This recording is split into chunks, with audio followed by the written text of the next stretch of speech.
देश का नाम अजनाभ वर्ष था, अजनाभ वर्ष। लेकिन इसी भरत ऋषभ देव जी के पुत्र भरत जी इतने धर्मात्मा हुए, इतने पुण्यात्मा हुए और इतने प्रतापी हुए कि हमारे देश का नाम इन्हीं के नाम पे भारतवर्ष।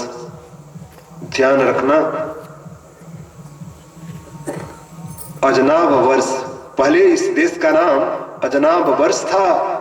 अब ऋषभ देव जी के पुत्र जो भरत जी हुए, इनके नाम पे भारतवर्ष पड़ा। ध्यान रखना, भारत नहीं, भारतवर्ष। आगे चल करके जो शकुंतला और राजा दुष्यंत के पुत्र होंगे, उनके नाम पर इस देश का नाम भारत पड़ेगा। अभी जो हमारे देश का नाम अजनाभ वर्ष था, ऋषभ देव जी के पुत्र के नाम पर भारतवर्ष पड़ा। और भरत जी और पंचजनी से 5 पुत्र हुए। उन पुत्रों के नाम हैं, पहले पुत्र का नाम सुमति हुआ, दूसरे पुत्र का नाम राष्ट्रमृत हुआ, तीसरे पुत्र का नाम सुदर्शन, तो चौथे पुत्र का नाम अवरण और 5वें पुत्र का नाम धूम्रकेतु हुआ। भरत जी भगवान के बहुत बड़े भक्त हुए और ऐसा लिखा है कि 1 करोड़ वर्ष राज्य की धर्म पूर्वक अपनी प्रजा का पालन पोषण करते, अंत में इन्हें भी वैराग्य आया है और अपने पुत्र को राज्य दे करके भरत जी वन को गए हैं। यही भरत जी जब इन्हें वैराग्य हुआ तब ये वन को गए और गंडकी नदी, सौभाग्य की बात, इस बिहार का परम सौभाग्य कि वही भरत जी, ऋषभ देव जी के पुत्र भरत जी हरिहर क्षेत्र में आए हैं। ये हरिहर क्षेत्र है ना, यहीं पे जहां सोनपुर का मेला लगता है, वहीं पर गंडकी नदी के तट पे उनको वैराग्य हुआ है। वहीं पर अपनी कुटिया बनाए हैं और वहां पर भगवान में अपना नित्य प्रेम जोड़ करके भजन कीर्तन सत्संग करते। अब दुनिया संसार से उन्हें कोई मतलब नहीं। प्रेमी सज्जनों, एक दिन की बात है, गंडकी नदी के तट पे भरत जी स्नान ध्यान करके आराम से बैठ करके भगवान का भजन कीर्तन कर रहे थे। उसी बीच में एक ऐसी घटना घटती है जो भरत जी को द्रवित कर देती है। प्रेमी सज्जनों, एक हिरनी जलपान करने के लिए, वो हिरनी गर्भवती थी। ऐसा लिखा गया है कि जो हिरनी होती है स्वभाव से ही डरपोक प्रवृत्ति की होती है। हिरनी उस नदी में पानी पीने के लिए आई है और कुछ ही दूर पे एक शेर की दहाड़ जबरदस्त होती है। उस शेर की दहाड़ से वो हिरनी, गर्भवती हिरनी इतनी डर गई कि अभी उसका प्यास भी नहीं बुझा था, लेकिन अपने प्राण बचाने के लिए गंडकी नदी में छलांग मार देती है और छलांग मारने का नतीजा हुआ उसके पेट में जो बच्चा था वो पानी में ही बच्चा जन्म ले लिया। डर के मारे वहां से वो भाग गई, शेर के डर से जैसे तैसे गुफा में पहुंची और वहां जा करके अपना प्राण त्याग देती है वो गर्भवती हिरनी। इधर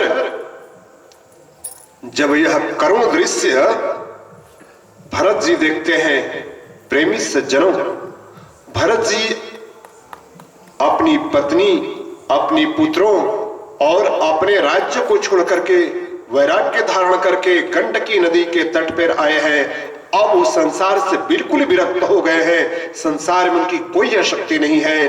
किंतु जैसे ही उस हिरण के बच्चे को देखते हैं, उनका हृदय द्रवित हो गया। प्रेमी सज्जनों, जो संत स्वभाव के होते हैं, दूसरों के दुख को देख करके, दूसरों के दर्द को देख करके वे अनायास ही द्रवित हो जाते हैं। यही तो इंसानियत है। प्रेमी सज्जनों, जो दूसरों का दुख देख करके यदि दुखी नहीं हुआ, द्रवित नहीं हुआ, उसके मुंह से ये नहीं निकला, हे भगवान आपने ये क्या कर दिया, भगवान इसकी रक्षा कीजिए, इसकी मदद कीजिए प्रभु। जो दूसरों का दुख देख करके द्रवित नहीं होता है, दूसरों के दुख से दुखी नहीं होता है, शास्त्र ऐसी आज्ञा करते हैं, वह इंसान नहीं पशु है। वह बिना सींग और बिना पूंछ वाला पशु है। आप नर का तन प्राप्त कर लिए, आप में यदि दया नहीं है, प्रेम नहीं है, करुणा नहीं है, वात्सल्य नहीं है,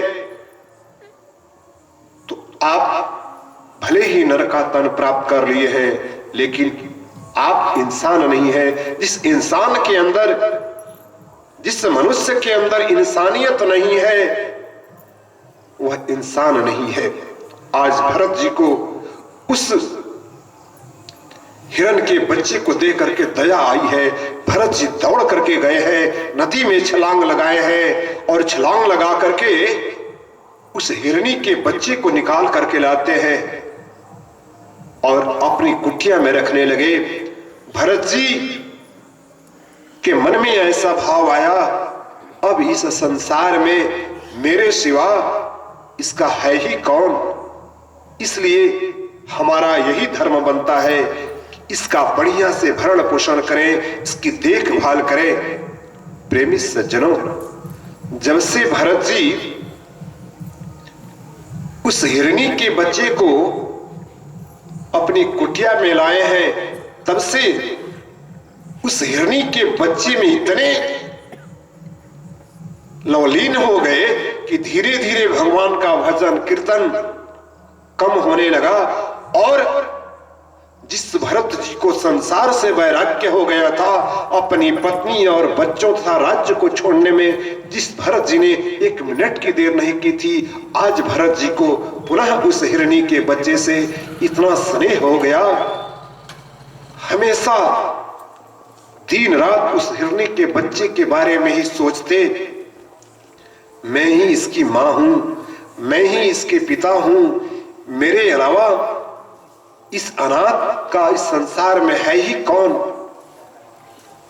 ऐसे करते करते वो दिन भी आया जब उन्हें महाप्रयाण करना था। भगवत कृपा से मरने के वक्त भी, प्रेमी सज्जनों, बहुत रहस्यमय यह बात है, मरने के वक्त भी भरत जी का ध्यान प्रभु के चरणों में न लग करके उस हिरनी के बच्चे में लगा रहा। मेरे मरने के बाद इस हिरनी के बच्चे का क्या होगा, कैसे रहेगी, कैसे नहीं रहेगी। प्रेमी सज्जनों, प्रेम किसी से भी हो जाता है। यह कोई जरूरी नहीं है कि इंसान का प्रेम इंसान से ही हो। इंसान का प्रेम पशु से भी हो सकता है, पक्षी से भी हो सकता है, किसी से भी हो सकता है। उन महात्मा भरत जी का इतना अगाध प्रेम हो गया था उस हिरनी के बच्चे में कि मरने के वक्त भी हिरनी के ही बारे में सोचते रहे, जिसका नतीजा हुआ अगले जन्म में वो हिरन बन गए। प्रेमी सज्जनों, शास्त्र ऐसी आज्ञा करते हैं, मरते वक्त आप जिसका चिंतन कर लें, मरने के समय आप जिस किसी का चिंतन कर लें, उस योनि में आपको जन्म लेना होता है। भागवत जी में ऐसा लिखा है। गरुड़ पुराण में भी ऐसा लिखा है कि मरते वक्त जिस किसी का ध्यान चाहे पशु में चला जाए, पक्षी में चला जाए या किसी में भी चला जाए, मरते वक्त जिसका आपने ध्यान किया उस जोनि को अप्राप्त होते हैं। प्रेमी सज्जनों, यही कारण है कि मरने के वक्त घर वाले रामचरितमानस का पाठ सुनाते हैं, मरने वाले को गीता का पाठ सुनाते हैं, भागवत जी का पाठ सुनाते हैं, बैठ करके हरि कीर्तन करते हैं, क्योंकि उस वक्त जो मरने वाला जीव होता है उसकी सारी इंद्रियां शिथिल हो जाती है, ना वो बोल सकता है, ना कुछ कह सकता है, असमर्थ हो जाता है, उसकी सारी इंद्रियां शिथिल हो जाती है। यही कारण है कि परिवार के लोग मरने वाले व्यक्ति के बगल में बैठ करके या तो हरि कीर्तन करते हैं, या गीता का पाठ करते हैं, या रामायण का पाठ करते हैं, या भागवत जी का पाठ करते हैं। यही कारण है कि उस वक्त यदि हम रामायण जी का पाठ करेंगे, गीता जी का पाठ करेंगे, भागवत जी का पाठ करेंगे, या हरे राम राम राम हरे हरे, हरे कृष्ण कृष्ण कृष्ण हरे हरे का जाप करेंगे, तो मरने वाले के कान में यदि भगवान का नाम चला गया उसका मोक्ष हो जाएगा, उसका उद्धार हो जाएगा। ऐसी बातें गरुड़ पुराण में बड़े विस्तार से लिखी है। वही बातें, गरुड़ पुराण की ही बातें भागवत जी में भी लिखा है। तो भरत जी अब मरते वक्त उनका ध्यान हो गया था हिरणी में, इसलिए अगले जन्म में वे क्या बन गए? हिरण बन गए। लेकिन प्रेमी सज्जनों, आपका किया हुआ सत्कर्म कभी व्यर्थ नहीं जाता। हिरण योनि को प्राप्त होने के बाद भी भरत जी को भगवान की विस्मृति नहीं हुई, भगवान को याद करते रहे, प्रभु की कृपा हुई। वो हिरण भी एक दिन अपना तन त्याग कर देता है। वही भरत जी अगले जन्म में ब्राह्मण कुल में जन्म लेते हैं। भरत जी ब्राह्मण कुल में जन्म लेते हैं और अब भरत जी को तो याद था पिछले जन्म में हिरण में मेरी यह शक्ति हो गई थी, जिसका परिणाम यह हुआ कि हमें हिरणी बनना पड़ा। अब उनके पिताजी कहते, बेटा तुम ब्राह्मण कुमार हो, वेद का अध्ययन करो, शास्त्र का अध्ययन करो। उन्होंने कहा नहीं, हमें कुछ भी नहीं करना है। प्रेमी सज्जनों, बहुत बड़े आत्मज्ञानी थे। भरत जी को आत्म तत्व का बोध था, किंतु व्यवहार में वो बिल्कुल अपने आप को पागल सा दिखाते, गूंगा बन करके रहते, बहरा बन करके रहते। क्यों रहते? इसलिए रहते कि संसार के लोग हमें पागल समझे, हमें गूंगा समझे, हमें बहरा समझे, ताकि संसार में पुनः हमारी आसक्ति न हो, हम संसार से विरक्त रहें। प्रेमी सज्जनों, ब्राह्मण कुल में जड़ भरत जी का जन्म होता है और वो भरत जी आत्मज्ञानी थे, आत्म तत्व का बोध था भरत जी महाराज को। लेकिन व्यवहारिक रूप से वे अपने आप को बिल्कुल पागल, गूंगा, बहरा, न कभी स्नान करते, न कपड़े साफ पहनते, लोग दूर से ही देख करके उन पे धूल फेंकते, दुदकारते, भगा देते। भरत जी तो यही चाहते थे कि संसार के लोग मेरे पास भटके ही नहीं। तो भरत जी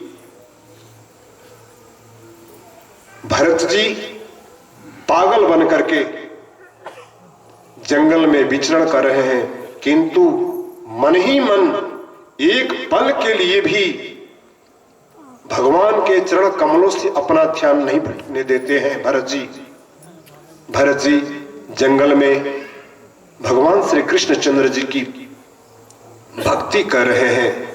उन्हें भक्ति करने दीजिए, समय की अपनी मर्यादा है। समय ये इशारा कर रहा है कि कथा को विश्राम देने की